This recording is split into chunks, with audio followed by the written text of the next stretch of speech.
Hello बच्चा लोग, बहुत बहुत स्वागत है आपका अपना प्यारा सा यूट्यूब चैनल RDS केमिस्ट्री में। तो आज के इस वीडियो लेक्चर में हम लोग 12th क्लास के फिजिकल केमिस्ट्री का 5वां चैप्टर पढ़ेंगे, जिसका नाम है पृष्ठीय रसायन या पृष्ठ रसायन, आप इसको कह सकते हो। ठीक है, तो इस चैप्टर से रिलेटेड जितने भी अच्छे अच्छे क्वेश्चन बनते हैं जो बोर्ड एग्जाम में पूछे जाते हैं, उन सभी क्वेश्चंस के ऊपर हम लोग डिस्कशन करेंगे। साथ ही इस चैप्टर से रिलेटेड जितने भी न्यूमेरिकल्स ऑब्जेक्टिव क्वेश्चंस हैं उसके ऊपर भी हम लोग डिस्कशन करेंगे।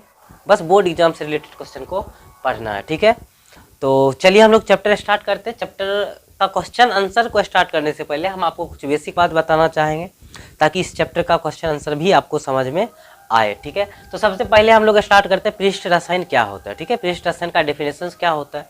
तो देखिए, पृष्ठ रसायन क्या होता है, ये जो चैप्टर का नाम दिया गया पृष्ठ रसायन, इसका मतलब क्या होता है। पृष्ठ रसायन हम लोग कहते किसको है, तो देखिए रसायन विज्ञान, इसका हम परिभाषा कह सकते हैं कि रसायन विज्ञान का वह भाग या शाखा जिसके अंतर्गत पृष्ठ एवं इस पृष्ठ के ऊपर, या कह सकते हो, या इस पृष्ठ में उपस्थित, ठीक है, इस पृष्ठ के सतह पर उपस्थित, सतह का लोगे, इस पृष्ठ के सतह पर उपस्थित स्पेसीजों का अध्ययन किया जाता है। इसके ऊपर उपस्थित स्पेसीज, ठीक है, स्पेसीजों का अध्ययन किया जाता है, तो उसी चीज को पृष्ठ रसायन कहा जाता है। फिर से समझिएगा, रसायन विज्ञान की वह भाग या शाखा जिसके अंतर्गत पृष्ठ एवं उस पर उपस्थित स्पेसीजों का अध्ययन किया जाता है, तो उसे पृष्ठ रसायन कहा जाता है। ठीक है, तो आप इस चीज को समझिए। अब एक एग्जांपल से समझिए, जैसे मान लीजिए आपके सामने ये बोर्ड दिखाई पड़ रहा है, तो बोर्ड जो दिखाई पड़ रहा है, ये सामने से इसका ऊपर वाला जो सतह होता है, इस बोर्ड का जो ऊपर का सतह है, इसी सतह को कहा जाता है पृष्ठ। तो इस चैप्टर में इस पृष्ठ के बारे में पढ़ा जाता है, पृष्ठ के बारे में अध्ययन किया जाता है।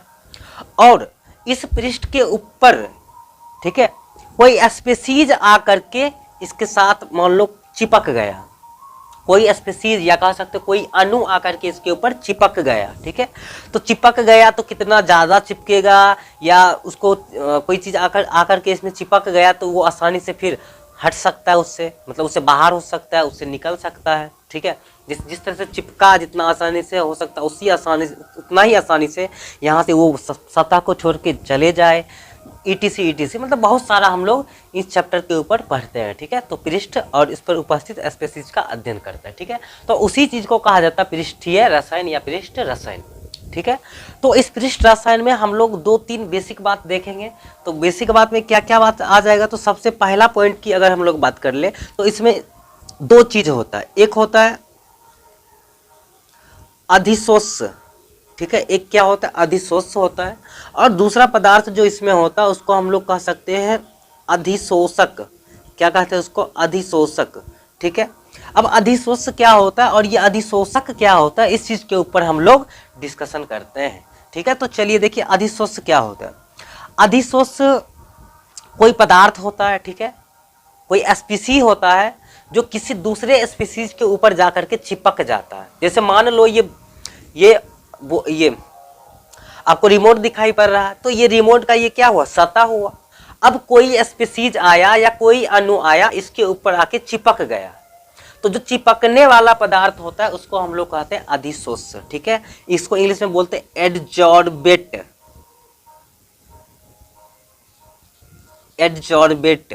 ठीक है, एडजॉर्बेट ये होता है। और दूसरा होता है अधिशोषक। तो अधिशोषक किसको कहेंगे, तो अधिशोषक उसको कहेंगे जिस पदार्थ के सतह पर कोई पदार्थ आके चिपका, तो जिसके ऊपर चिपका वो अधिशोषक, और जो चिपका वो अधिशोष। तो जिसके ऊपर चिपके, जैसे मान लो ये बोर्ड है, इस बोर्ड के ऊपर कोई स्पेसीज आके चिपक गया, तो चिपकने वाला जो स्पेसीज था उसको हम लोग कहेंगे एडजॉर्बेट, और जिस पर चिपका, किस पर चिपका, ये बोर्ड पर चिपक रहा, तो बोर्ड यहाँ पर क्या होगा, अधिशोषक। ये क्या हो जाएगा, अधिशोषक। इसको हम लोग इंग्लिश में बोलते हैं एडजॉर्बेंट ये बोलते हैं। ये 2 चीज़ आपको समझना जरूरी है, बहुत ही महत्वपूर्ण है।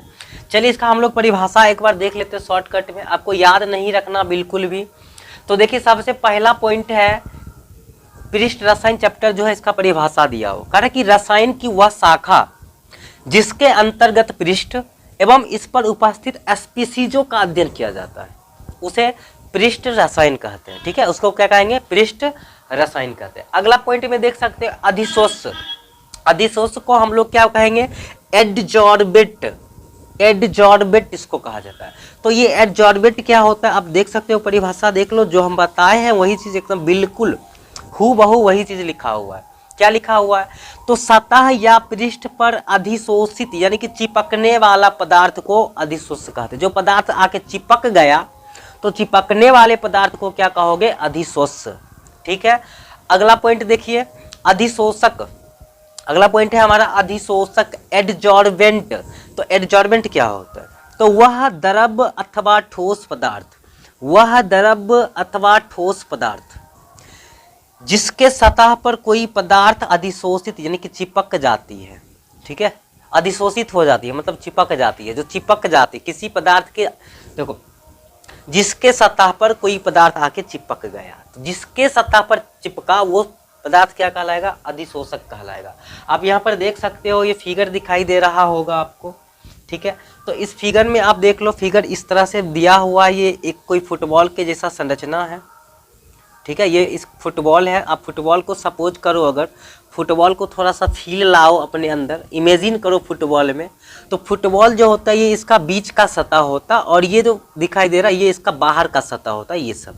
ठीक है, ये ऊपरी सतह है, इसी को हम लोग क्या कहते हैं? पृष्ठ कहते हैं। ये क्या कहते हैं? इसको पृष्ठ कहते हैं। ठीक है, तो ये पृष्ठ है, ये कोई पदार्थ है, ये इसका पृष्ठ है। अब इसके ऊपर कोई स्पीसीज आकर के मान लो चिपक गया, कोई पदार्थ आया या कोई अणु आया या कोई गैस आया, इसके ऊपर आकर के चिपक रहा है। ठीक है, देख सकते हो यहाँ पर इस तरह से चिपक रहा है, इसके ऊपर चिपकता है, इसके सतह पर चिपक रहा है। ठीक है, इसके अंदर नहीं जा रहा, इसके सतह पर चिपक रहा है। तो जो चिपकने वाला पदार्थ है, इसी पदार्थ को हम लोग क्या कहेंगे? अधिशोष कहेंगे। और जिस पर चिपका, देखो किस पर चिपक रहा है? इस पदार्थ के ऊपर चिपक रहा है, तो ये पदार्थ क्या कहलाएगा? अधिशोषक। क्या कहलाएगा? ये अधिशोषक। ठीक है, और ये वाला जो चिपक रहा है ये अधिशोष कहला जाएगा। ठीक है, तो यही फिगर यहाँ पर दिया हुआ, ये ब्लू कलर का दिखाई पड़ रहा है, ये ग्रीन कलर का, ये एडजॉर्बेट कहलाएगा। और जिसके ऊपर चिपक रहा है, काला वाला दिखाई पड़ रहा होगा, इसको हम लोग बोलेंगे एडजॉर्बेंट। ठीक है, चलो बहुत बढ़िया, ये समझ में आ गया होगा। इसके बाद हम लोग सीधे आ जाते हैं क्वेश्चन के ऊपर। क्वेश्चन किस प्रकार से, चलिए एक पॉइंट और देखना है आपको। इसके बाद देखिए अगला पॉइंट क्या है? अधिशोषण, एजॉर्प्शन। इसको क्या बोलेंगे? एजॉर्प्शन। ठीक है, तो एजॉर्प्शन क्या होता है आप देख सकते हो। एजॉर्प्शन जैसे आप बिलियन चैप्टर पढ़े हो, बिलियन चैप्टर में क्या होता था आप पढ़े हैं कि विलय प्लस विलायक इज इक्वल टू बिलियन। तो उसी प्रकार से यहाँ पर अधिशोष प्लस अधिशोषक बराबर अधिशोषण। ठीक है, बराबर क्या कहलाएगा? अधिशोषण।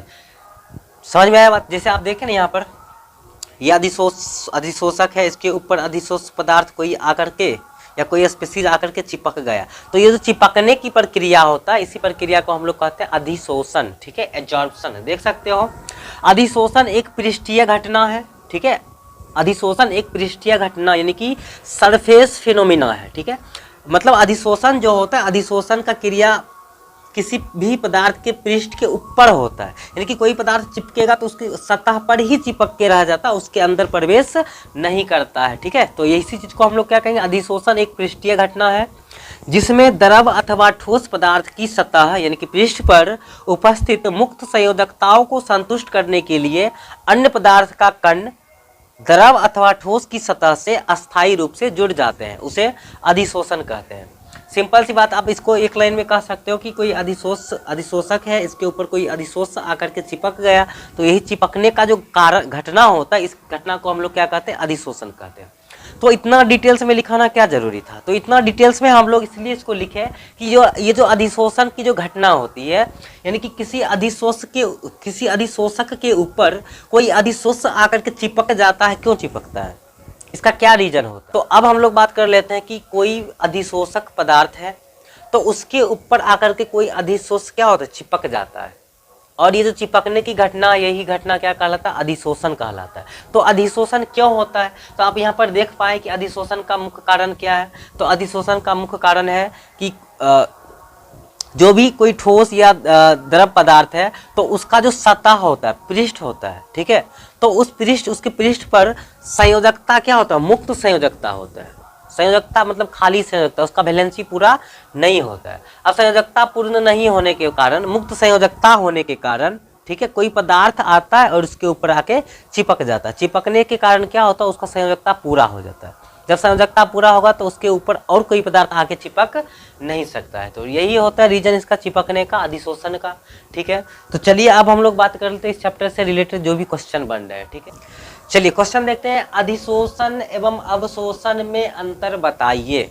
अधिशोषण और अवशोषण में अंतर आपको बतलाना है।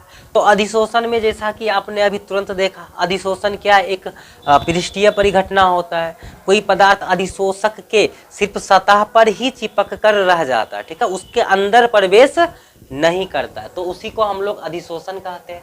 अवशोषण क्या होगा, तो अवशोषण में क्या होता है, कोई अधिशोषक है, ठीक है, तो उसके ऊपर कोई अधिशोष पदार्थ जब चिपकता है तो वो क्या होता है, पूरे अंदर, उसके अंदर के भाग तक फैल जाता है।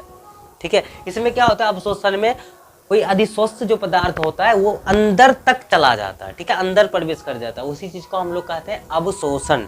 क्या कहेंगे, अवशोषण कहते हैं। ठीक है, तो चलिए देख लेते हैं इसमें अंतर, क्या क्या अंतर है देखते हैं। तो सबसे पहला पॉइंट में देख सकते हो आप अंतर कि अधिशोषण वह प्रक्रिया है जिसमें कोई पदार्थ किसी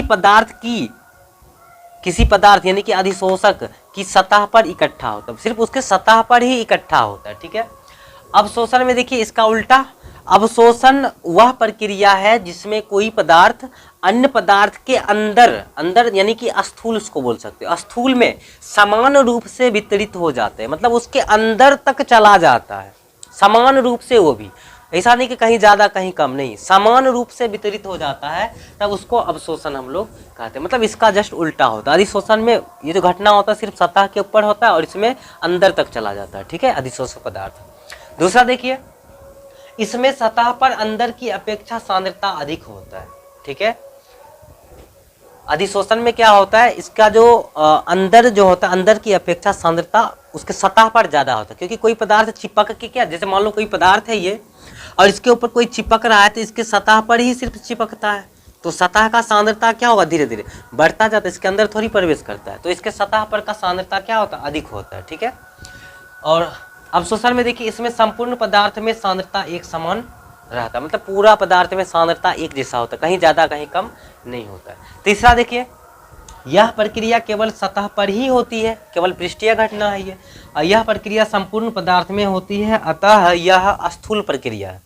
ठीक है, इस प्रक्रिया को हम लोग स्थूल प्रक्रिया भी कहते हैं। क्यों, क्योंकि अधिशोष पदार्थ जो होता है वो अंदर तक चला जाता है, उसी को हम लोग क्या कहते हैं, स्थूल प्रक्रिया। ठीक है, अगला पॉइंट देखिए, यह प्रक्रिया प्रारंभ में तीव्र गति से होती है लेकिन बाद में धीमी हो जाती है। ठीक है, अधिशोषण का जो क्रिया होता है ये शुरू में थोड़ा ज्यादा स्पीड से वो अधिशोषण होता है, अधिशोषण की क्रिया, लेकिन बाद में क्या होता है, धीरे धीरे उसका जो ही सांद्रता पूरा होने लगता है तो अधिशोषण का जो दर होता है वो भी क्या होता है, कम हो जाता है। ठीक है, अगला पॉइंट इसमें देखिए, अवशोषण में यह प्रक्रिया समान गति से होती है, ये ऐसा नहीं, ये प्रक्रिया समान गति से होती है। ठीक है, ये शुरू में तो स्पीड में होगा, बाद में धीरे धीरे क्या होता है, कम हो जाता है, धीमी हो जाती है, और ये हमेशा एक समान होगा। ठीक है, अगला पॉइंट में पांचवा अंतर है, यह ऊष्माक्षेपी प्रक्रिया है, यानी कि भौतिक अधिशोषण जो होता है, तो अधिशोषण में क्या होता है, ऊष्मा बाहर निकलता है, इसलिए हम कह सकते हैं यह ऊष्माक्षेपी प्रक्रिया है, और अवशोषण में देखो इसमें कोई ऊष्मा परिवर्तन नहीं होता है। तो ये इसका मुख्य अंतर था, अब इस चीज को याद कर ले अच्छा से। चलिए अगला क्वेश्चन देखते हैं। दूसरा क्वेश्चन है, भौतिक अधिशोषण एवं रासायनिक अधिशोषण में मुख्य अंतर क्या है। यहाँ पर भौतिक अधिशोषण जो होता है ये दो प्रकार का होता है। ठीक है, भौतिक अधिशोषण और रासायनिक अधिशोषण। तो आपसे पूछ रहा है कि आपसे कहा जा रहा है कि भौतिक अधिशोषण और रासायनिक अधिशोषण में क्या अंतर है। ठीक है, तो इस चीज को आपको अंतर देना है, अंतर बतलाना है आपको, जो कि बहुत ही आसान है। आप देख सकते हो, एक तरफ भौतिक अधिशोषण है और दूसरी तरफ क्या है, रासायनिक अधिशोषण। तो भौतिक अधिशोषण किसको कहेंगे, देख सकते हो यहाँ से, ये बहुत फेमस क्वेश्चन है इस चैप्टर का, अब इसको याद रखें, इसके साथ कंप्रोमाइज नहीं करें, और यहाँ से ऑब्जेक्टिव क्वेश्चन भी बनते हैं। ठीक है, तो देखिए पहला हम लोग अंतर में देखें, भौतिक अधिशोषण में देखिए, इसमें अधिशोषक एवं अधिशोष के बीच कमजोर वांडर वाल्स बल कार्य करता है। भौतिक अधिशोषण में वांडर वाल्स कार्य करता है, जो कि बहुत ही कमजोर होता है। ठीक है, बहुत कमजोर होता है, याद रखोगे इसको। अब रासायनिक अधिशोषण में देखते करें, इसमें अधिशोषक एवं अधिशोष के बीच रासायनिक बंधन कार्य करता है, यानी कि केमिकल बॉन्डिंग यहाँ पर होता है। ठीक है, भौतिक अधिशोषण में क्या होता है, वैन डेर वाल्स बल होता है जो कि बहुत ही कमजोर होता है। ठीक है, और रासायनिक अधिशोषण में यहाँ पर रासायनिक बंधन बनता है, केमिकल बॉन्डिंग बनता है। अब यहाँ पर देखो ये दोनों से हम लोग ये पूरा अंतर को समझ सकते हैं। ठीक है, वैन डेर वाल्स क्या होता है बच्चों, कमजोर होता है। अब कमजोर होने के वजह से, जैसे मान लो कोई अधिशोषक है, उसके ऊपर आकर के भौतिक अधिशोषण हो गया, मतलब कोई आके चिपक गया।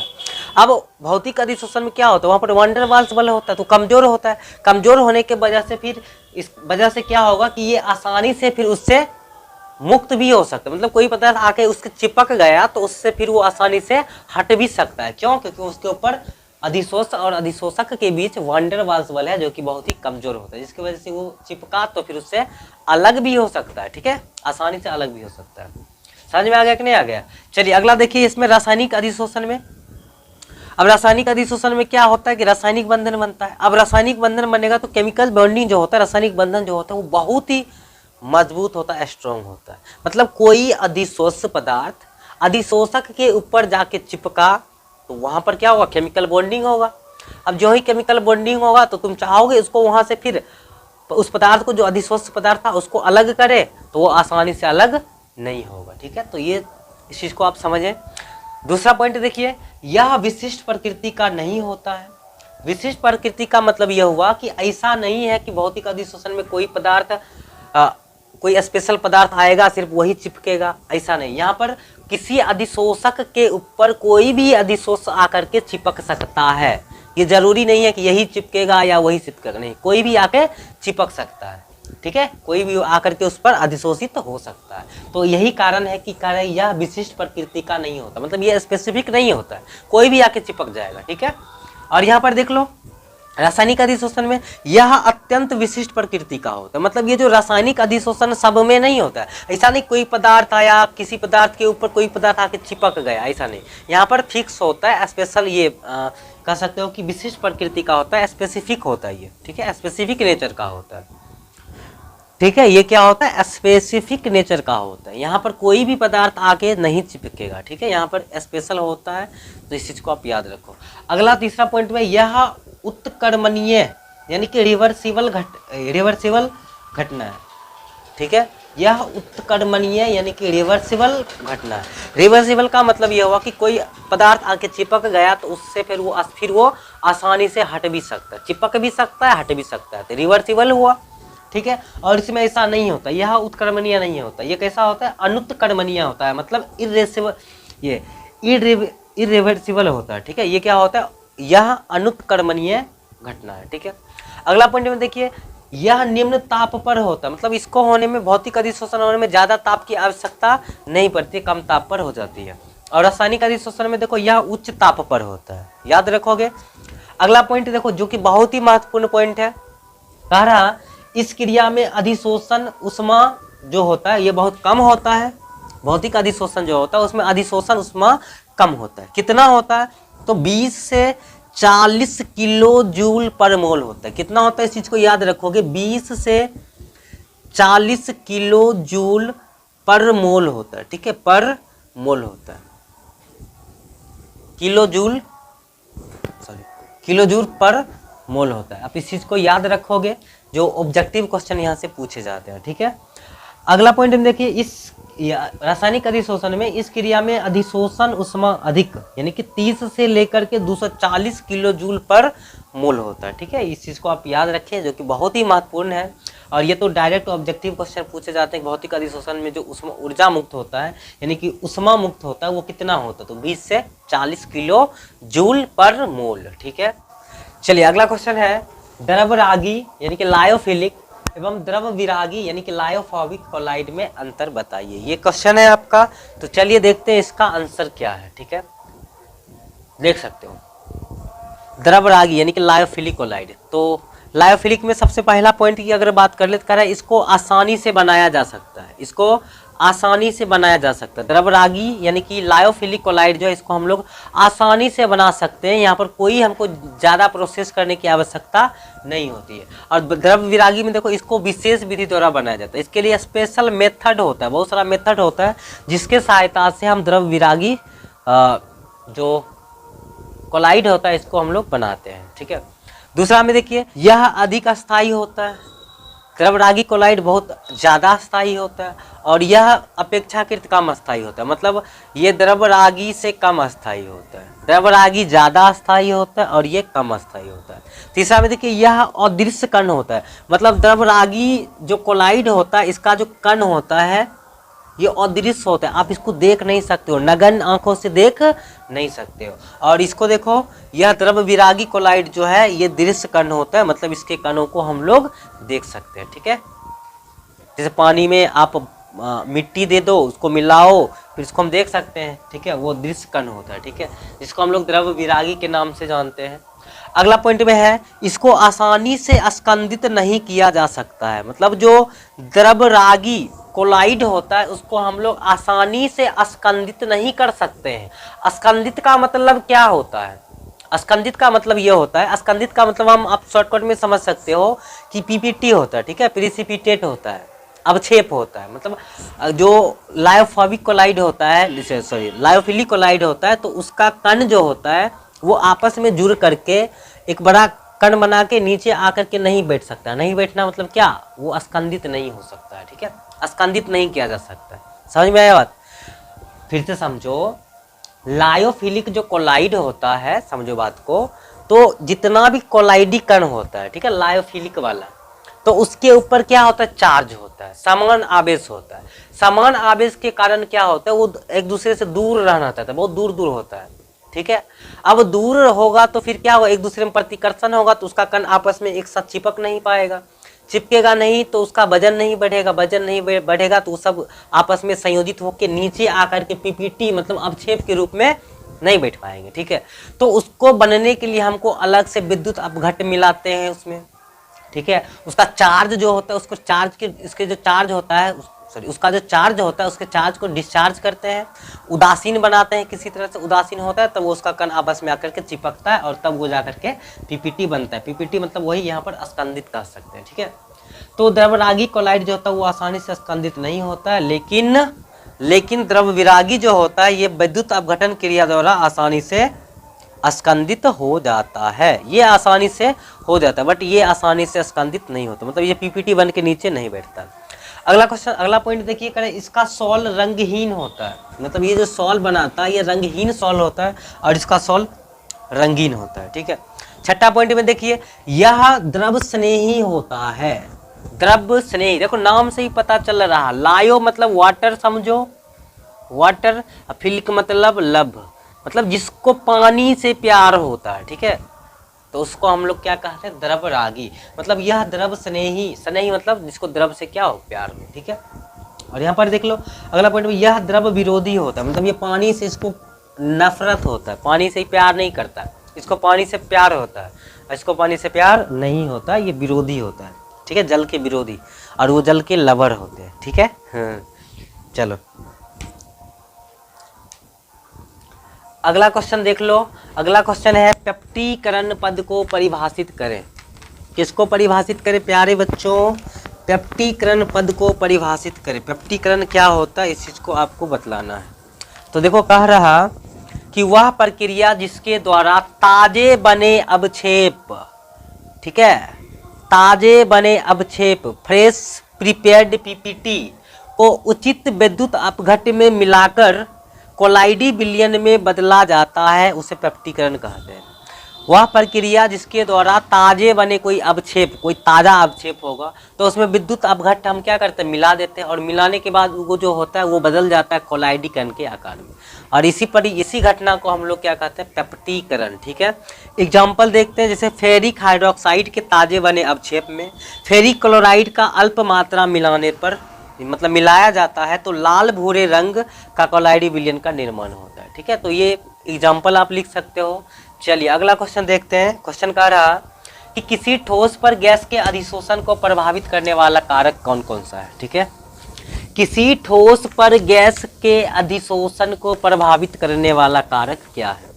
कोई ठोस पदार्थ है, अधिशोषक है, उसके ऊपर कोई गैस अधिशोष आकर के चिपक रहा है, ठीक है, कोई अधिशोष आके चिपक रहा है, तो उसको जो है कौन कौन सा कारक प्रभावित कर सकता है? तो इसका आंसर है, आप लिख सकते हो कि किसी ठोस पर गैस का अधिशोषण को प्रभावित करने वाला कारक निम्नलिखित है: ताप, गैस का दाब, अधिशोषक की सक्रियता, मतलब जो अधिशोषक होता है जिसके ऊपर कोई चिपकेगा वो कितना ज़्यादा एक्टिव है, ठीक है, कितना वो सक्रिय है। और अगला पॉइंट है ठोस अधिशोषक का विशिष्ट क्षेत्रफल। जो ठोस अधिशोषक होगा जिस पर कोई पदार्थ चिपकेगा आके, ठीक है, तो उस अधिशोषक का विशिष्ट क्षेत्रफल क्या है, ठीक है, तो ये सब पर डिपेंड करता है। अगला क्वेश्चन देखते हैं, क्वेश्चन नंबर 6, टिंडल प्रभाव क्या है, व्याख्या करें, ठीक है, टिंडल प्रभाव क्या है, व्याख्या करें। तो देख सकते हो कि जब किसी प्रकाश पुंज को कोलाइडी विलयन से, किस विलयन से, कोलाइडी विलयन से गुजारा जाता है तो प्रकाश पुंज अपने मार्ग से विचलित हो जाता है, ठीक है, यह घटना टिंडल प्रभाव कहलाता है, ठीक है, याद कर लोगे इसको। अगला क्वेश्चन है 7वां क्वेश्चन, क्वेश्चन नंबर 7, जो कि बहुत ही इंपॉर्टेंट क्वेश्चन है। क्वेश्चन है कि कोलाइड बनाने की 2 विधियों को लिखें। तो आंसर हमारा दिया हुआ सिंपल, देख सकते हो, कोलाइड बनाने की विधियां निम्नलिखित है। नंबर 1 में अगर हम लोग बात कर ले तो पहला विधि जो है वो है यांत्रिक विखंडन विधि। कौन सा विधि? यांत्रिक विखंडन विधि। अब इस विधि को समझते हैं। कह रहे इस विधि में अवक्षेप को चक्की में पीस कर, किस पे? चक्की में पीसकर कोलाइडी कणों के आकार में परिवर्तित किया जाता है। इस विधि में क्या करते हैं, जो अवक्षेप होता है उस अवक्षेप को हम लोग चक्की में पीस देते हैं और उसको कोलाइडी कण के आकार में परिवर्तित कर लेते हैं, तो उसी को यांत्रिक विखंडन विधि कहते हैं। जैसे आप देख सकते हो काली स्याही जो होता है, ब्लैक इंक या डीडीटी जो होता है, ये सब इसी विधि के द्वारा बनाया जाता है। किस विधि के द्वारा? यांत्रिक विखंडन विधि के द्वारा। चलिए दूसरा विधि है विद्युत परिक्षेपण विधि। तो विद्युत परिक्षेपण विधि क्या होता है देख सकते हैं, इसको हम लोग आर्क विधि के नाम से भी जानते हैं, जिसको हम लोग क्लास में अच्छा से एकदम बिल्कुल बेहिचक अच्छा से पढ़ लिए थे, ठीक है। तो चलिए देखते हैं, इस विधि में जिस धातु का कोलाइड बनाना हो, इस विधि में जिस धातु का कोलाइड बनाना हो उसके अवक्षेप को जल में डालकर कोलाइडी कणों के आकार में परिवर्तित किया जाता है। यह विद्युत परिक्षेपण, वह विद्युत परिक्षेपण कहते हैं। मतलब यहाँ पर लिख लोगे, उसे विद्युत परिक्षेपण कहते हैं। एग्जाम्पल जैसे कॉपर, सोना, चांदी, लेड, ईटीसी के कोलाइड विलयन इसी विधि के द्वारा बनाया जाता है। अगला क्वेश्चन है, देखो ये ब्राउनियन गति पर संक्षेप में लिखिए। ब्राउनियन गति क्या होता है, इस चीज को हमको बतलाना है, परिभाषा इसके बारे में देना है, ठीक है। तो देख सकते हो कह रहे कि कोलाइडी विलयन का अवयवी कण अनवरत और निश्चित दिशाओं में गति करता है, यह गति ब्राउनियन या ब्राउनी गति कहलाता है, ठीक है। कोलाइड विलयन जो होता है उसके अंदर जो भी कण होता है वो कण क्या होता है कि अनवरत तरीके से, मतलब जिधर मन होता है वो उधर एक दूसरे के साथ वो टकराते रहता है, इधर उधर घूमते रहता है, मतलब उसका कोई दिशा नहीं होता है, अनवरत वो क्या होता है, घूमते रहता है, ठीक है। और उसी को हम लोग, उसी गति को क्या कहते हैं, ब्राउनियन गति या ब्राउनी गति कहते हैं। चलो एग्जाम्पल के लिए हम देख सकते हैं, यहाँ पर देखो ये फिगर दिखाई दे रहा, ये फिगर दिखाई दे रहा। जैसे मान लो अगर हम लोग इस कण की बात कर लें तो ये कण देखो एक बार इधर चला, ठीक है, इधर चला, यहाँ आया, फिर एक बार इधर चला, फिर यहाँ से यहाँ, यहाँ, यहाँ, देखो इसका कोई दिशा नहीं है, ये जिधर मन हो रहा उधर ये घूम रहा, देखो अनवरत तरीका से घूम रहा। इसी को हम लोग बोलते हैं ब्राउनियन गति या ब्राउनी गति। चलिए अगला क्वेश्चन है, निम्नलिखित में प्रत्येक के एक एक उदाहरण दे, एक एक उदाहरण दे, जिसमें से पहला पॉइंट है हमारा जेल और दूसरा है एरोसोल, ठीक है। तो 1 नंबर का आंसर देखते हैं, जेल 1 नंबर का आंसर। जेल में क्या क्या आ जाएगा, तो दही, दही क्या एक जेल है। उसके बाद ठोस एल्कोहल, ये भी क्या है, जेल है। दूसरा है एरोसोल, एरोसोल में क्या आ जाएगा, हवा में जलवाष्प, हवा में जलवाष्प। देखो नाम से ही पता चल रहा, एरोसोल मतलब, एरोसोल मतलब हवा में, हवा में मतलब गैस में क्या होना चाहिए, द्रव होना चाहिए। गैस में द्रव का जो सॉल होता है उस सॉल को एरोसोल कहा जाता है, ठीक है। चलिए अगला क्वेश्चन है, एंजाइम क्या है। तो एंजाइम का परिभाषा हम लोग समझ लेते हैं, देखते हैं एंजाइम क्या होता है। तो देखो कह रहे हैं कि एंजाइम एक जटिल नाइट्रोजनीकृत कार्बनिक यौगिक है, यह एक नाइट्रोजन युक्त कार्बनिक यौगिक होता है। जो पादप एवं जंतुओं के जीवन अनुरक्षण के लिए होने वाले रासायनिक अभिक्रियाओं को क्या करता है, प्रेरित करता है। ठीक है, जैसे मान लो पेड़ पौधा हो गया या जीव जंतु हो गया, ठीक है, तो उसको जीवित रहने के लिए, ठीक है, उसके शरीर के अंदर या उसके अंदर जो रासायनिक अभिक्रिया हो रहा है तो उसको जो प्रेरित करता है उसी पदार्थ को हम लोग क्या कहते हैं, एंजाइम। फॉर एग्जाम्पल के लिए जैसे मान लो हम लोग भोजन करते हैं, ठीक है, तो भोजन करते हैं तो भोजन जो पचता है वो किसके सहायता से पचता है, एंजाइम के सहायता से पचता है। मतलब एंजाइम अगर नहीं होगा तो हम जो एक वक्त का भोजन करते हैं उस भोजन को पचने में 50 वर्ष लग सकता है, सैकड़ों वर्ष लग सकता है। ठीक है, तो उस भोजन को पचने के लिए जो भोजन कैसे पचता है, हमारे शरीर के अंदर रिएक्शन होता है, केमिकल रिएक्शन होता है, तब जाकर के वो भोजन पचता है। ठीक है, अभिक्रिया होता है, उसके बाद वो भोजन पचता है। तो अभिक्रिया जो होगा हमारे शरीर के अंदर, तो उस अभिक्रिया को कौन बढ़ाएगा या कौन घटाएगा, तेज कौन करता है, तो एंजाइम करता है। एंजाइम होना जरूरी है, एंजाइम नहीं होगा तो हमारे शरीर के अंदर जो क्रिया होता है, रिएक्शन होता है, ठीक है, तो वो अभिक्रिया नहीं हो पाएगा, नहीं होगा तो फिर वो भोजन पचना संभव नहीं हो पाएगा। ठीक है, तो उसी पदार्थ को हम लोग क्या कहते हैं, एंजाइम कहते हैं। देख सकते हो परिभाषा, एंजाइम एक जटिल नाइट्रोजनीकृत कार्बनिक यौगिक है जो पादप एवं जंतुओं के जीवन अनुरक्षण के लिए होने वाले रासायनिक अभिक्रियाओं को उत्प्रेरित करता है। उत्प्रेरित मतलब उसको मतलब स्पीड को बढ़ाता है। ठीक है, अभिक्रिया का जो दर होता है, स्पीड होता है, उसको क्या करता है, बढ़ाता है। ठीक है, एंजाइम की अनुपस्थिति में एक समय के भोजन के पाचन में लगभग 50 वर्ष का समय लगेगा। मतलब एंजाइम जरूरी होता है, एंजाइम नहीं होगा तो फिर हमारा भोजन नहीं पच पाएगा। चलिए, इसके बाद हम लोग इस चैप्टर का जितना भी इम्पोर्टेंट ऑब्जेक्टिव क्वेश्चंस हैं इन सभी को भी हम लोग एक बार देख लेते हैं। बहुत लंबा वीडियो हो चुका है, थोड़ा सा स्पीड में करना है हम लोग को इस चैप्टर को। तो चलिए क्वेश्चन देखते हैं। पहला क्वेश्चन है, रासायनिक अधिशोषण में कितनी परतें होती है। रासायनिक अधिशोषण में कितना परत होता है, एक परत होता है। ठीक है, कितना होता है, एक। रासायनिक अधिशोषण में एक परतें होती है। दूसरा क्वेश्चन है, कोलॉइड में व्यास का परास कितना होता है। कोलॉइड अगर कोई कण है तो उसका व्यास कितना होता है, तो याद रखोगे उसका व्यास होता है 1 से लेकर के 1000 नैनोमीटर। 1 से 1000 नैनोमीटर। कोलॉइड में व्यास का आकार क्या होता है, या व्यास का, कोलॉइड में व्यास का परास क्या होता है, 1 से लेकर के 1000 नैनोमीटर। ठीक है,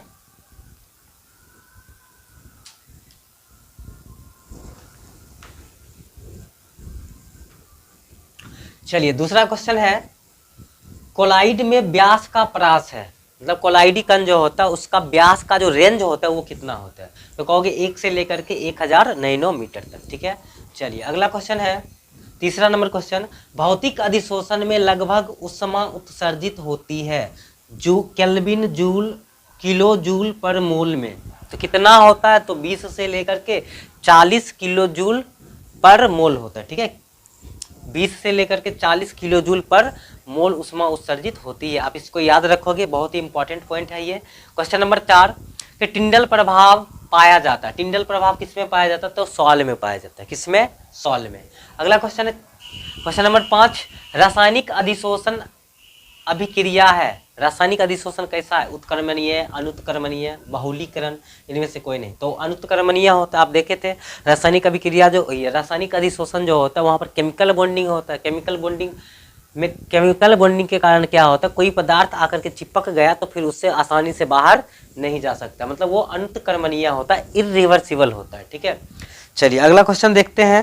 क्वेश्चन नंबर 6, टिंडल प्रभाव प्रदर्शित होता है। टिंडल प्रभाव किसमें प्रदर्शित होगा, तो टिंडल प्रभाव वास्तविक घोल में प्रदर्शित होता है। ठीक है, अगला क्वेश्चन देखिए 7 नंबर, निम्न में से किसमें टिंडल प्रभाव नहीं पाया जाता है, तो चीनी के घोल में टिंडल प्रभाव नहीं पाया जाता। बाकी बात देख लो, सोने का कोलाइडी घोल जो होता है इसमें टिंडल प्रभाव होता है। सस्पेंशन में टिंडल प्रभाव देखने को मिलता है और इमल्सल में हमको टिंडल प्रभाव देखने को मिलता है, चीनी के घोल में नहीं मिलता है। अगला क्वेश्चन 8 नंबर है कि किसी गैस का अवशोषण चारकोल के द्वारा सबसे अधिक होता है। मतलब किस गैस का अवशोषण चारकोल के द्वारा सबसे अधिक होता है, तो NH3। ठीक है, NH3 यहाँ पर रेड कलर जो है ये आपका आंसर होगा। चलिए क्वेश्चन नंबर 9 को देखते हैं। कौन सी पृष्ठीय परिघटना नहीं है, पृष्ठीय परिघटना नहीं है, तो विद्युत अपघटन प्रक्रिया जो है ये पृष्ठीय घटना नहीं है। विद्युत अपघटन प्रक्रिया ये पृष्ठीय घटना नहीं है, ये अंदर का आंतरिक परिघटना होता है। ठीक है, चलिए अगला क्वेश्चन है 9 नंबर। इनमें से कौन कोलाइडी घोल नहीं है? तो कोलाइडी घोल नहीं, कौन नहीं है? तो वायु नहीं है, ये कोलाइड थोड़ी होता है, वायु। ठीक है, बाकी बात खून कोलाइडी घोल है, इंक कोलाइडी घोल है, धुआं कोलाइड घोल है। ठीक है, चलिए अगला क्वेश्चन है भौतिक अधिशोषण की दर किसके द्वारा बढ़ता है? तो तापक्रम को घटाकर। अगर भौतिक अधिशोषण करना है तो ताप वहां पर कम करना पड़ेगा, ताप बढ़ाना नहीं है, वहां पर क्या करना होता है? कम करना पड़ता है, ताप को घटा करके। ठीक है, अगला क्वेश्चन देख सकते हो, क्वेश्चन है भौतिक अधिशोषण में कितनी परतें होती है? तो अनेक होती है। भौतिक अधिशोषण का मतलब कोई पदार्थ है तो उसके सतह पर जो कोई पदार्थ आके चिपकेगा, ये अलग अलग लेयर बना सकता है, एक से अधिक लेयर बना सकता है। ठीक है, तो यहाँ पर कह सकते हैं अनेक परतें होती है। अगला क्वेश्चन देखो, दूध निम्नलिखित में से किसका उदाहरण है? दूध यहाँ पर क्या हो जाएगा? पायस। दूध क्या हो जाएगा? पायस, जो कि बहुत ही मोस्ट इंपॉर्टेंट क्वेश्चन है। ठीक है, MVVI कह सकते हो आप इसको। 14 नंबर क्वेश्चन देखिए, P2O5 अच्छा है एक अधिशोषक, यह एक अच्छा अधिशोषक होता है। क्वेश्चन नंबर 15 देखो, जब FeOH का होल थ्राइस सॉल्ट में NaCl का घोल मिलाया जाता है, ठीक है, तो क्या होता है? तो यहाँ पर आंसर में देख लो, FeOH का होल थ्राइस अवक्षेपित हो जाता है। अवक्षेपित मतलब ये PPT के रूप में नीचे आकर के बैठ जाता है। ठीक है, अगला क्वेश्चन देखो 16 नंबर क्वेश्चन, कोहरा मतलब वो अभी ठंडा का मौसम में होता है ना, कुहासा गिरता है, उसी को हम लोग कोहरा कहते हैं। ठीक है, तो कोहरा निम्न में से किस प्रकार के कोलाइडी सिस्टम का उदाहरण है?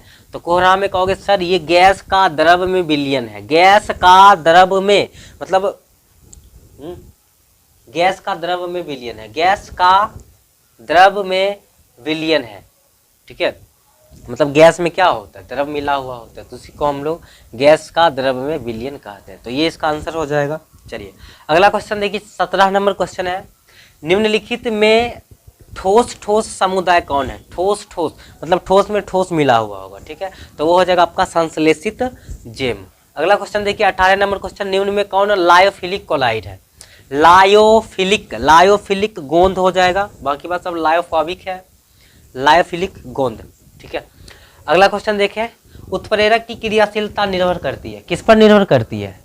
द्रव्यमान पर, विलेयता पर, कणों के आकार पर, या कोई नहीं, कणों के आकार पर। मतलब कोई अगर उत्प्रेरक है तो उस उत्प्रेरक की क्रियाशीलता निर्भर करता है कण के आकार पर, मतलब साइज कितना बड़ा है। ठीक है, आप चैप्टर को जब पढ़े होंगे तो पता होगा डिटेल में। कोई अगर उत्प्रेरक है तो वो उत्प्रेरक ज़्यादा इफेक्टिव कब होता है? जब उसको चूर्ण बना दिया जाता है। ठीक है, जब उसको पीस कर एकदम पूरा चूर्ण कर दिया जाता है, जितना ज़्यादा उसको चूर्ण करोगे, चूर्ण बनाओगे, वो उतना ज़्यादा उसका क्रियाशीलता क्या होता है? बढ़ जाता है। तो यहाँ पर हम कह सकते हैं कणों के आकार पर। क्वेश्चन नंबर 20 में है, निम्न में कौन टिंडल प्रभाव नहीं दिखाता है? तो शर्करा का विलयन, देखो ये सस्पेंशन तो टिंडल प्रभाव दिखाएगा, इमल्सन भी दिखाएगा, शर्करा मतलब चीनी का विलयन, ये हमको टिंडल प्रभाव नहीं दिखलाता है। ठीक है, और अगला है स्वर्ण विलयन, मतलब ये तो दिखाता है, ये शर्करा विलयन हो जाएगा इसका आंसर। चलिए अगला क्वेश्चन देखते हैं, टिंडल प्रभाव पाया जाता है सॉल में, किसमें? सॉल में। अगला क्वेश्चन है, निम्न में से कोलाइड कणों का आकार क्या होता है? तो यहाँ पर कोलाइड कण का आकार हमको सेंटीमीटर में दिया हुआ, तो ये याद रखोगे 10⁻⁻5 से लेकर के 10⁻⁻7 सेंटीमीटर तक होता है। अगला क्वेश्चन देखते हैं, कोलाइडी अवस्था में कणों का आकार कितना होता है? कोलाइडी अवस्था में यहाँ पर देखो ये वैल्यू जो है एंगस्ट्रॉन में दिया हुआ। अगर एंगस्ट्रॉन में कोलाइडी अवस्था में कोई कण है तो उसका अगर साइज पूछे तो कहोगे 10 से लेकर के 1000 एंगस्ट्रॉन तक होता है। 10 से लेकर के 1000 एंगस्ट्रॉन तक होता है। ठीक है, अगर सेंटीमीटर में दे तो 10⁻⁻5 से 10⁻⁻7 सेंटीमीटर होता है। याद रखोगे इस चीज़ को। ठीक है, ऑब्जेक्टिव क्वेश्चन यहाँ से बनते हैं, बोर्ड एग्जाम में भी कई बार ये सब पूछा गया क्वेश्चन है। चलिए अगला क्वेश्चन देख लेते हैं हम लोग। अगला क्वेश्चन है, अधिशोषण की प्रक्रिया क्या होती है? तो अधिशोषण की प्रक्रिया ऊष्माक्षेपी होती है। ठीक है, अगला क्वेश्चन देखो 25 नंबर क्वेश्चन है कि पदार्थ जिसके सतह पर अधिशोषण घटित होती है क्या कहलाती है? अधिशोषक। पदार्थ जिसके सतह पर अधिशोषण घटित होती है, मतलब कोई पदार्थ आकर के चिपक जाता है तो उस पदार्थ को क्या कहते हो? अधिशोषक। जिसके ऊपर चिपकेगा वो पदार्थ अधिशोषक और जो चिपकेगा वो अधिशोषक। ठीक है, तो ये हो जाएगा अधिशोषक। अगला क्वेश्चन देखिए, कोलाइडी घोल उदाहरण है, किसका उदाहरण है? तो बिस्मांगी घोल का। कोलाइडी घोल बिस्मांगी होता है। ठीक है, तो बिस्मांगी घोल का ये उदाहरण हो जाएगा। 27 नंबर क्वेश्चन देखिए, भौतिक अधिशोषण में गैस के अणु की सतह पर बंधे रहते हैं। भौतिक अधिशोषण में गैस के अणु की सतह पर बंधे रहते हैं। भौतिक अधिशोषण में क्या होता है? वैन डेर वाल्स बल होता है, जो कि बहुत ही कमजोर होता है। पढ़ चुके हो इससे पहले, तुरंत में, इससे पहले आप पढ़े हो। चलो अगला क्वेश्चन है, जैव उत्प्रेरक क्या है? जैव उत्प्रेरक, तो जैव उत्प्रेरक एक एंजाइम है। ये क्या है? एक एंजाइम है। ठीक है, कार्बोहाइड्रेट नहीं है, एमिनो अम्ल नहीं है, नाइट्रोजन युक्त क्षार भी नहीं है। जैव उत्प्रेरक एक एंजाइम होता है। ठीक है, अगला क्वेश्चन है, आरोपित विद्युत क्षेत्र में कोलाइडी कण की गति क्या कहलाती है? विद्युत कण संचलन। आरोपित विद्युत क्षेत्र में कोलाइड का जो कण होता है वो कण क्या कहलाता है? विद्युत कण संचलन। अगला क्वेश्चन देखो, स्वर्ण संख्या सबसे कम किसमें होता है? जिलेटिन में सबसे कम होता है। स्वर्ण संख्या सबसे कम किसमें होएगा? जिलेटिन में। ठीक है, अगला क्वेश्चन देखिए, तेल तथा पानी के संयोग से बना कोलाइडी विलयन क्या कहलाता है? तो इमल्सन। याद रखोगे, तेल और पानी में जो विलयन बनेगा कोलाइडी विलयन, ठीक है, तेल और पानी के द्वारा, उस कोलाइडी विलयन को इमल्सन के नाम से जाना जाता है। ठीक है, अगला क्वेश्चन है, उत्प्रेरकीय गुण प्रायः दर्शाता है, मतलब उत्प्रेरक वाला गुण कौन दिखाता है? सबसे ज्यादा कौन दिखाता है? तो कहोगे संक्रमण तत्व, जो डी ब्लॉक का तत्व होता है संक्रमण तत्व, वो सबसे ज्यादा उत्प्रेरकीय गुण दर्शाता है। चलो अगला क्वेश्चन है, अगला क्वेश्चन, क्वेश्चन नंबर 32, ठोस पदार्थ पर किसी द्रव का परिक्षेपण क्या कहलाता है? जेल। Gel gel gel. ठोस पदार्थ पर किसी द्रव का परिक्षेपण, ठीक है, किसी ठोस पदार्थ पर किसी द्रव का परिक्षेपण क्या कहलाएगा? तो जेल कहलाएगा। क्या कहलाएगा? जेल। चलो अगला क्वेश्चन देखते हैं, ग्लूकोज को एथेनॉल में परिवर्तित करने वाला एंजाइम क्या कहलाता है? तो उसका नाम होता है जाइमेज। क्या? जाइमेज। ये ग्लूकोज को, ये जाइमेज जो एंजाइम होता है, ये ग्लूकोज को एथेनॉल में परिवर्तित कर देता है। अगला क्वेश्चन देखते हैं हम लोग, क्वेश्चन नंबर 34, कह रहा है कि वनस्पति तेल से वनस्पति घी के निर्माण में उपयुक्त उत्प्रेरक है, तो निकेल का यूज किया जाता है। वनस्पति तेल से वनस्पति घी बनाने में हम लोग निकेल उत्प्रेरक का यूज करते हैं। ठीक है, चलिए अगला क्वेश्चन है, क्वेश्चन नंबर 35, कह रहा है कि द्रव में किसी द्रव का परिक्षेपण क्या कहलाता है? द्रव में द्रव का परिक्षेपण क्या कहलाता है? पायस। क्या कहलाएगा? पायस। ठीक है, अगला क्वेश्चन देखिए, हाइवर विधि द्वारा अमोनिया के निर्माण में Fe जो उत्प्रेरक होता है लोहा, तो इसके लिए वर्धक का काम कौन करता है? तो मोलिब्डेनम। मोलिब्डेनम जो यहाँ पर है, ये वर्धक के रूप में कार्य करता है। ठीक है, इसको हम वर्धक उत्प्रेरक के नाम से भी जानते हैं। 37 नंबर क्वेश्चन देखो, 36, चलो ये क्वेश्चन है नया, नंबर हो सकता है उलट पुलट हो गया हो इधर उधर। देखिए क्वेश्चन नंबर 36 में करें, कोलाइड घोलों का शुद्धिकरण किसके द्वारा किया जाता है? तो अपोहन के द्वारा। कोलाइड कण जो होता है, जैसे मान लो हमारे शरीर के अंदर जो ब्लड होता है, रक्त जो होता है, तो रक्त क्या होता है? रक्त एक कोलाइडी कण होता है। ठीक है, तो कोलाइडी कण जो होता है उसका शुद्धिकरण हम लोग अपोहन क्रिया के द्वारा करते हैं, जिसको हम लोग डायलिसिस के नाम से जानते हैं। किस नाम से? डायलिसिस या अपोहन। 37 नंबर क्वेश्चन देखिए, कह रहा है कि भौतिक अधिशोषण में गैस के कण ठोस सतह पर किस बल द्वारा बंधे रहते हैं? भौतिक अधिशोषण में वैन डेर वाल्स बल के द्वारा, ये तो पता ही है आपको। 38 नंबर क्वेश्चन देखिए, कह रहा है उत्प्रेरक अभिक्रिया की दर को बढ़ाता है। उत्प्रेरक अभिक्रिया की दर को बढ़ाता है। कैसे बढ़ाता है? क्या एंथैल्पी को कम घटा करके? नहीं, एंथैल्पी मतलब होता है ताप, तो ताप को घटाकर नहीं। आंतरिक ऊर्जा को कम करके? नहीं। सक्रियण ऊर्जा को घटाकर? हाँ, यही आंसर हो जाएगा। सक्रियण ऊर्जा को क्या करता है? कम कर देता है। ठीक है, उत्प्रेरक जो होता है ये उसका जो एक्टिवेशन एनर्जी होता है, सक्रियण ऊर्जा होता है, उसको कम करता है, जिसके वजह से उस अभिक्रिया का दर क्या हो जाता है? बढ़ जाता है। ठीक है, तेजी से हो जाता है, कम टाइम में हो जाता है। ठीक है, चलिए अगला क्वेश्चन देखते हैं हम लोग, क्वेश्चन नंबर 39। क्वेश्चन नंबर 39 में कह रहा है कि किसी अभिक्रिया में उत्प्रेरक जो होता है, तो उस उत्प्रेरक के बारे में आपको बतलाना है। कह रहा है ये नंबर में अभिक्रिया के वेग को परिवर्तित करता है। हाँ, ये तो सही बात है, अभिक्रिया के वेग को परिवर्तित करता है। दूसरा, सक्रियण ऊर्जा को घटाता है, हाँ सक्रियण ऊर्जा को ये कम करता है, जिसकी वजह से अभिक्रिया आसानी कम टाइम में हो जाता है। तीसरा, अभिक्रिया के अंत में रासायनिक दृष्टिकोण से अपरिवर्तित रहता है, हाँ ये भी सही बात है। जितना भी उत्प्रेरक होता है वो अभिक्रिया के अंत में क्या होता है, वो अपरिवर्तित रहता है, मतलब उसमें कोई परिवर्तन नहीं आता, जैसे जिस तरह से उसको डाले थे उसी तरह से फिर वो हमको मिल जाता है। तो आंसर हो जाएगा उपरोक्त सभी। चलिए लास्ट क्वेश्चन देख लेते हैं इस चैप्टर का, क्वेश्चन नंबर 40 है। करें एंजाइम के संदर्भ में असत्य है, मतलब एंजाइम के बारे में कौन गलत है ये आपको बतलाना है। तो सबसे पहला पॉइंट है एंटीजन एक एंजाइम है, तो ये असत्य नहीं है, ये तो सही है, एंटीजन एक एंजाइम होता है, एंजाइम, ठीक है। बी नंबर पॉइंट में कह रहा है ये किसी भी अभिक्रिया को प्रेरित कर सकता है, नहीं किसी भी अभिक्रिया को प्रेरित नहीं कर सकता है, क्योंकि एंजाइम जो होता है वो विशिष्ट प्रकृति का होता है, मतलब कोई अगर किसी भी रासायनिक अभिक्रिया को आपको करवाना है तो अलग अलग रासायनिक अभिक्रिया के लिए अलग अलग एंजाइम का उपयोग करना होता है, ठीक है। तो एक ही एंजाइम सभी रासायनिक अभिक्रियाओं को प्रेरित नहीं कर सकता, ठीक है, किसी भी अभिक्रिया को नहीं कर सकता। अगला है ये उत्प्रेरक है, हाँ ये एक उत्प्रेरक है, उत्प्रेरक की तरह ही होता है। अगला पॉइंट में कहा ये कोलाइडी अवस्था में होता है, हाँ कोलाइडी की अवस्था में होता है।